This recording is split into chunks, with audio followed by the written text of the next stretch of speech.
Welcome back to James English. I'm Jayz. And I'm Amy, episode 35, May 5th. And today, my neighborhood. Not the city, the neighborhood, the few streets around where you live, the people you see every day without knowing their names, the cafe you go to because it's 2 minutes from your door, the park where you take the long way home on good days. This is the most intimate geography most people have. Closer than the city, closer than the country. This is where you actually live. And describing it in English requires a very particular kind of vocabulary. Not tourist vocabulary, not it's quite lively and has many restaurants. Something more specific, more felt. There's a real sense of community. It can be a bit rough around the edges, but it's got incredible character. It used to be very industrial, but it's changing. It's quiet, almost too quiet on weekdays. Real language for real places, belonging vocabulary. That's today. Let's explore. Words for describing the character of a neighborhood because neighborhoods have personalities. Residential. Primarily houses and flats, not commercial. It's very residential, mostly families, not many shops. Quiet, domestic, unhurried. Up and coming. Improving, attracting new businesses and residents, increasing in desirability. It was a bit rough when I moved in 5 years ago, but it's very up and coming now. A neighborhood in transition, usually from more affordable to more desirable. Gentrified. The process of up and coming from the perspective of those who remember what it was before. The whole area has been gentrified. Artisan coffee shops where the hardware stores used to be. A word with complex political weight. Some see gentrification as improvement, others as displacement of existing communities. It's got a real sense of community. People know each other. There's connection and care between neighbors. This phrase is one of the highest things you can say about a neighborhood. I never expected to know my neighbors so well. There's a real sense of community here. Vibrant. Full of life and energy. It's a vibrant neighborhood, something happening every weekend, markets, events, versus it's quite sedate. Sedate, calm, unhurried, not much happening, neither is inherently better. It depends what you're looking for. Mixed. A neighborhood with variety, different ages, backgrounds, incomes, businesses. It's quite mixed. Young professionals, older families, a lot of different cultures. I like that. Mixed as a positive. It's very neighborhood. This slightly Circasic phrase, very neighborly, actually means the neighbors are friendly. There's warmth between residents. We're quite neighborly. People say hello, hold doors, look out for each other. It has a village feel. Despite being in a city, it feels like a small, close-knit community. Our street has a real village feel. Everyone knows everyone. Village feel is a specific and highly valued quality in urban neighborhoods. Describing what's in a neighborhood, the physical features, the businesses, the amenities. There's a great, introducing something positive about the neighborhood. There's a great farmer's market on Saturdays. There's a fantastic independent bookshop on the corner. There's a brilliant Turkish restaurant on the high street. Been there 30 years. We're well served for. The neighborhood has good provision of something. We're well served for cafes. We're well served for green spaces. Well served for. A slightly formal way of saying there's plenty of something nearby. There's a park a 5-minute walk away. Proximity by walking time, the most natural way English speakers describe local distances, not meters or miles, minutes on foot. We're right next to, immediately adjacent to something. We're right next to a canal. It's beautiful in summer. We're right next to a main road. It's noisy, but we've gotten used to it. It's a bit of a food desert. Food desert, an area with limited access to fresh, healthy food. The nearest supermarket is a 15-minute drive. It's a bit of a food desert for anyone without a car. There are independent shops still. Independent, privately owned, not chain. The presence of independent shops is often used as a marker of a neighborhood's character. There are still a lot of independents, a butcher, a greengrocer, a proper hardware shop. Greengrocer, a shop selling fresh fruit and vegetables, an increasingly rare standalone shop in many urban areas, though making a comeback in some neighborhoods. My greengrocer knows what I usually buy. He puts things aside for me. A beautiful example of neighborhood relationship. Let me describe my neighborhood in San Diego, a real description, the kind of English that reveals a place. Go ahead. I live in North Park. It's one of those neighborhoods that used to be overlooked and is now suddenly very much discovered. 10 years ago, Affordable, slightly rough around the edges, a few good spots that the locals knew about. Now it's got a well-deserved reputation for craft beer, excellent restaurants, independent record shops. Is that good or bad for you? Honestly, mixed feelings. The character is still there. The houses are still the same craftsman bungalows. The streets are still walkable. The old Viennese restaurant on the corner is still the best pho in the city and has absolutely not changed its menu. But weekend evenings, the rent has gone up for everyone. The trade-off that comes with up and coming. What do you love most about it? The human scale of it. Everything is 2 stories. Nobody's blocking anyone's light.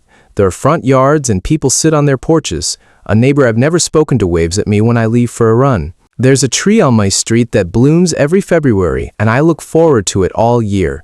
It's the small things. It's always the small things. The human scale of it, that phrase. Buildings that feel sized for people, not towers, not sprawl. Something that fits. Your turn. Tell me about a neighborhood that mattered to you.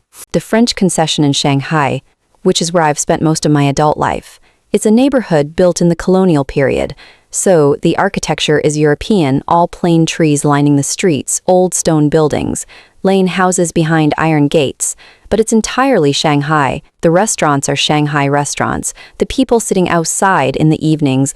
That tension between architecture and culture. Exactly. It's a neighborhood that looks like somewhere else and feels entirely like itself. That's the French concession. And on a spring morning when the plane trees are just coming into leaf and the light is doing something particular, it's one of the most beautiful things I know how to describe. Both of those descriptions, San Diego and Shanghai, have specific vocabulary worth noting. Let's pull them apart. Overlooked. Not noticed or valued enough. Present but ignored. A well-deserved reputation. Recognized for reasons that are justified, not just hype. Rough around the edges. Imperfect. Slightly worn or difficult, but with underlying goodness, the trade-off that comes with up and coming, acknowledging that improvement has costs. Human scale, architecture sized for human beings rather than overwhelming them. Front yards and people sit on their porches, specific details that carry the feeling of a place. Lane houses behind iron gates. Specific architectural vocabulary for a specific thing. You don't need to translate this into simple words. The image is clear from the description. It looks like somewhere else and feels entirely like itself. A paradox of a neighborhood that has absorbed outside influence without losing its identity. The vocabulary of neighborhood change over time, because few neighborhoods stay still. When I first moved here, marking A, before and after. When I first moved here, the area was completely different. There was a factory on this street. The factory is gone. The street has changed. The speaker has watched it. It used to be. The before state, it used to be all warehouses. It used to be a working class area. It used to be rougher, but I miss it a bit, honestly. Missing an older, less polished version of a neighborhood. It's changed a lot. Neutral observation of significant change. In the 10 years I've been here, it's changed beyond recognition. They've put up. A new building or development has appeared. They've put up a new block of flats on what used to be the community garden. They're building something currently under construction. They're building a huge development at the end of the road. We're all a bit anxious about what it'll mean for the area. There are planning objections.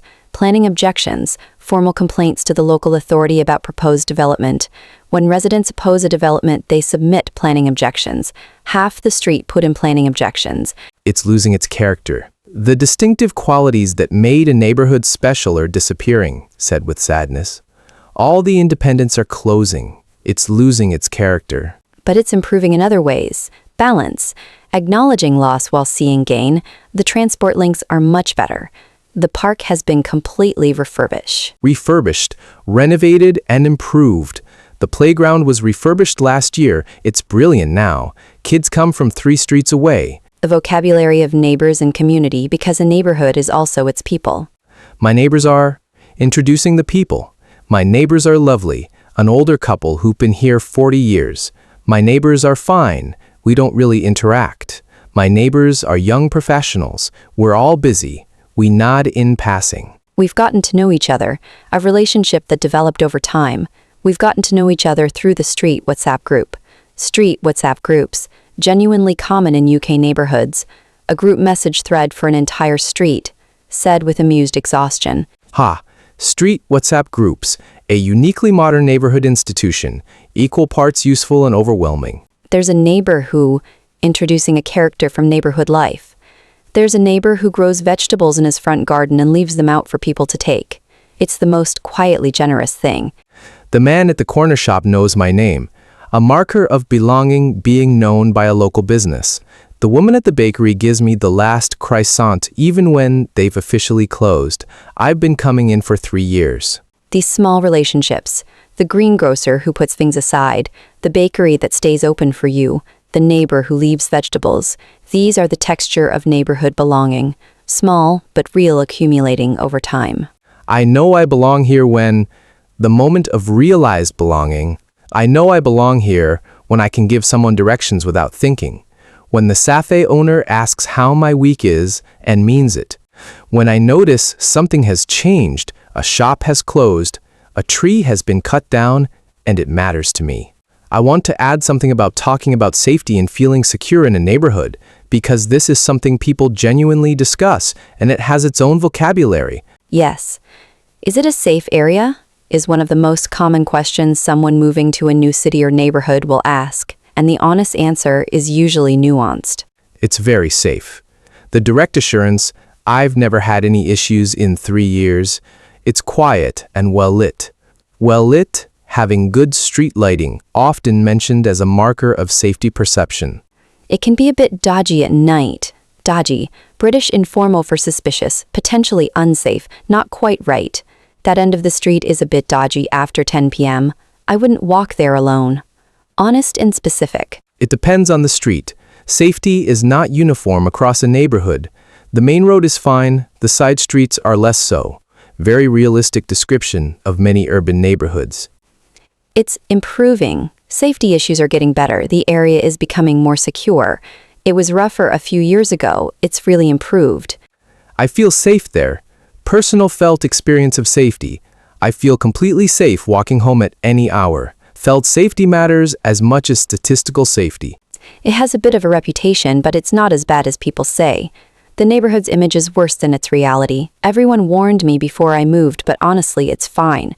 This phrase, not as bad as people say, is quite common about neighborhoods that were previously associated with poverty or crime and have changed significantly. It defends the neighborhood against its reputation. And on the other side, it's changed a lot. It used to feel much safer. Honest about decline or worsening conditions in a specific area. Safety conversation in English is usually honest but measured.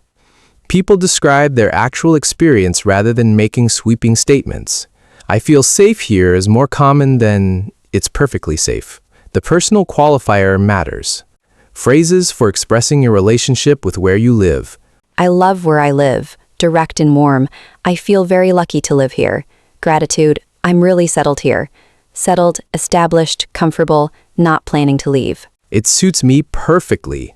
The neighborhood fits your personality and lifestyle. It suits me. I can walk everywhere. There are good cafes. It's quiet enough that I can sleep. I find it hard to leave. The attachment is strong. I've been here long enough that leaving would feel like a real loss. Long enough, sufficient time to develop genuine connection. It grew on me.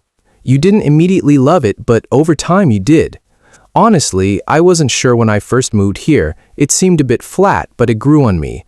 Now I can't imagine being anywhere else. I'm a neighborhood person, someone who values local community over other aspects of urban life. I'm a neighborhood person more than a city person. The scale of the immediate area matters to me more than what's across town. I know my patch. Patch, your local area, your territory. I know my patch well now. All the shortcuts, all the good spots, all the things that have changed. Knowing your patch. That phrase feels like home.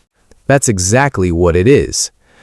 Let me add something about the vocabulary of discovering a neighborhood for the first time, because many people move to new places and have to learn their neighborhood from scratch, and that process has its own English. The exploration phase. I'm still finding my feet. Finding your feet in a new neighborhood, getting familiar, learning where things are, building comfort. And still working out where everything is. Working out, figuring out, learning. I haven't found my local cafe yet. Local fave, the cafe that becomes yours, your regular. Finding a local is an important step in neighborhood settling. I discovered this place by accident. Discovery by happy accident is one of the great neighborhood pleasures. I took a wrong turn and ended up in this tiny square I'd never have found otherwise. I've been exploring, deliberately looking around to learn the area. I've been walking different routes every day to get to know the neighborhood, mopping through walking. I asked a neighbor, using local human knowledge rather than apps. I asked the woman at the flower shop and she told me about this fantastic butcher 2 streets over that doesn't have a sign. The hidden gem, this place that doesn't have a sign, the unofficial treasure of the neighborhood, known only by locals, discovered through conversation. It took me about 6 months to feel settled. A realistic time frame for neighborhood belonging. The first few months I kept getting lost or going to the wrong supermarket. Now it's automatic. Now it's automatic. The moment neighborhood knowledge becomes instinctive, I don't have to think about which way to turn. I just go. Embodied knowledge of a place. And the social markers of settling, people started recognizing me. The cafe remembered my order. I started nodding to people I recognized without knowing their names. These small moments of recognition accumulate into the feeling of belonging. First they see you, then they recognize you, then they know you, then it's yours. That's the whole arc of belonging to a neighborhood in 4 sentences. And now, the English for every stage of it, lightning round neighborhood vocabulary. Your neighborhood is changing rapidly and drawing new residents. It's very up and coming. The character is still there, but it's being discovered fast. The rents are going up and some of the old places are disappearing. You have a close-knit, friendly local community. There's a real sense of community here. People know each other. You can't walk to the shop without running into someone you recognize. A nearby park makes your area much better. We're 5 minutes from a brilliant park. It makes an enormous difference to how the neighborhood feels. There are always families there at the weekend. You weren't sure about the area when you moved in, but you like it now. It grew on me. I wasn't convinced when I first arrived. It seemed a bit run down. Now I'd find it hard to leave. Something small that makes your neighborhood special. There's an independent bookshop on the corner that's been there 30 years. The owner knows what I like. He puts things aside for me. That kind of thing is irreplaceable. You feel completely at home where you live. I know my patch well now. After 3 years, it feels genuinely mine. I notice when anything changes, a shop closes, a building goes up. I'm part of it. Perfect. Every answer tells a real story. Homework. Describe your neighborhood in English. Give us one thing you love, one thing you change, and one small detail. A person, a place, a tree, a smell that makes it yours. Small details are everything in neighborhood descriptions. Anyone can say it's lively and has good restaurants. Only someone who really lives there knows about the neighbor who leaves vegetables, or the February tree, or the bakery that stays open late on Thursdays. Tell us the small detail. That's where the real neighborhood lives. Share in the comments.